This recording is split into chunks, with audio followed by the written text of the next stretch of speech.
Amy, let me tell you about a magical place that is so exactly designed to be enclosed space, year-round fun for the whole family that I bet you already know what I'm going to say before I even say the name. Let's say it together on three. 1, 2, 3.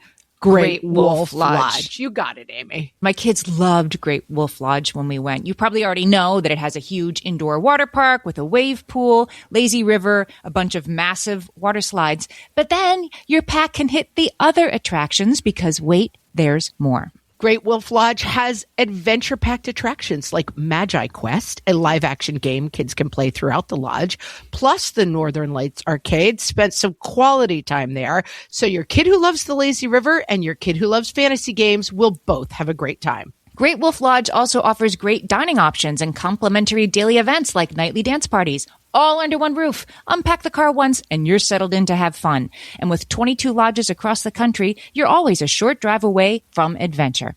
We've both had such great times at Great Wolf Lodge, so bring your pack together at a lodge near you. Learn more at greatwolf.com and strengthen the pack.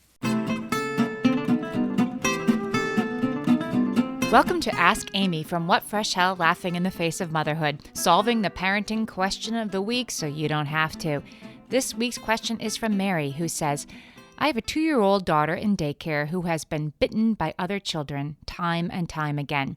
The daycare has documented each incident, but each time I feel like there isn't a solution. My husband asked the director what we could do, and they said, well, they're at that age. What happens when the bite escalates to something that needs a doctor's attention? We have taught my daughter to yell, no, that's not nice, which at least gets the caretaker's attention. My husband suggested that we teach her self-defense, for example, pushing or hitting. Is that something we should do? I don't want my daughter to be a victim, but I don't want her to join a baby fight club. Mary, I have so many questions and thoughts about this. Let's get to it.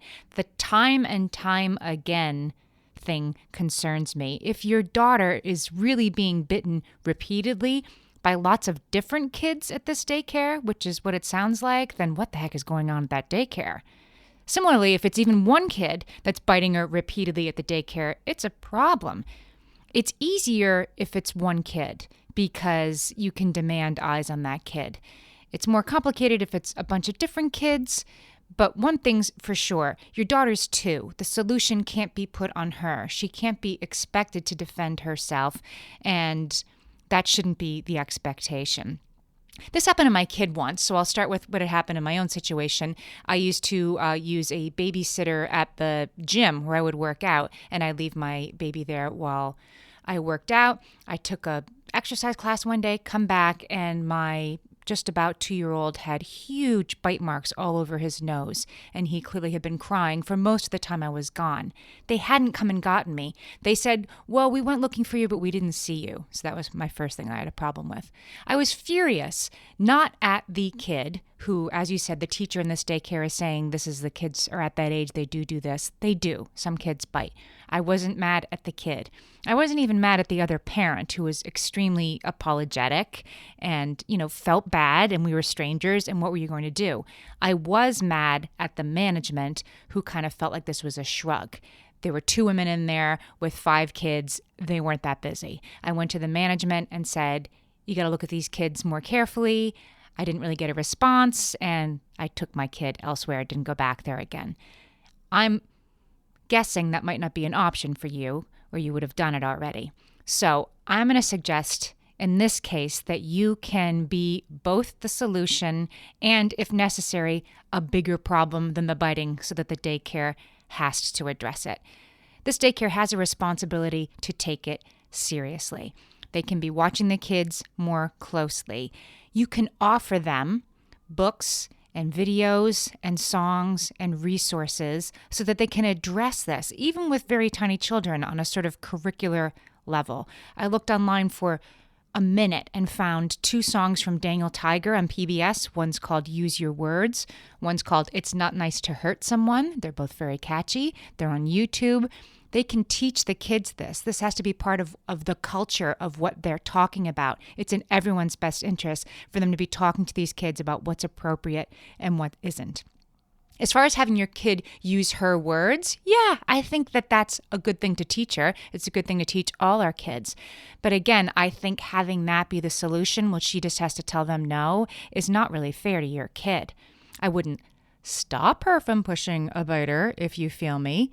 I wouldn't be disappointed if she did that, but you just can't make it her responsibility. I think you keep showing up. I think you keep telling these teachers, hey, this is a problem, and I found this book. Why don't you read it to the kids? And I found this video. I thought it would be kind of cute. My daughter has learned this song, and maybe I can come in one day and we can sing it for the group. Do something to make it a positive thing they can work on. If you don't get anywhere with that, then I would be more negative. I would show up and say, this doesn't work. Make sure you're taking your own pictures. Make sure you're talking to other parents if you think they're seeing the same thing. Make this something that they have no choice but to fix.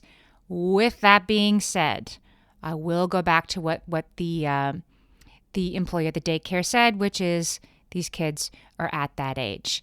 This is a once-in-a-while thing that you have to let go, but not all the time. Good luck, Mary. Let us know how it goes. Send us your questions, and we might answer yours next. Go to questions@whatfreshhellpodcast.com. Thanks for listening.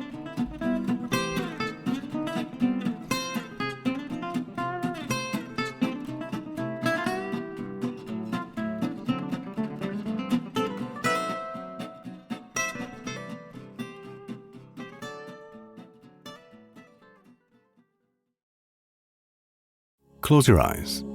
Focus. Listen to work getting done with Monday.com. Relax as AI does the manual work, while your teams are aligned on a single source of truth. Feel the sensation of an AI work platform, so flexible and intuitive, it feels like it was built just for you. Notice you're limitless. Now open your eyes, go to Monday.com, start for free, and finally, breathe.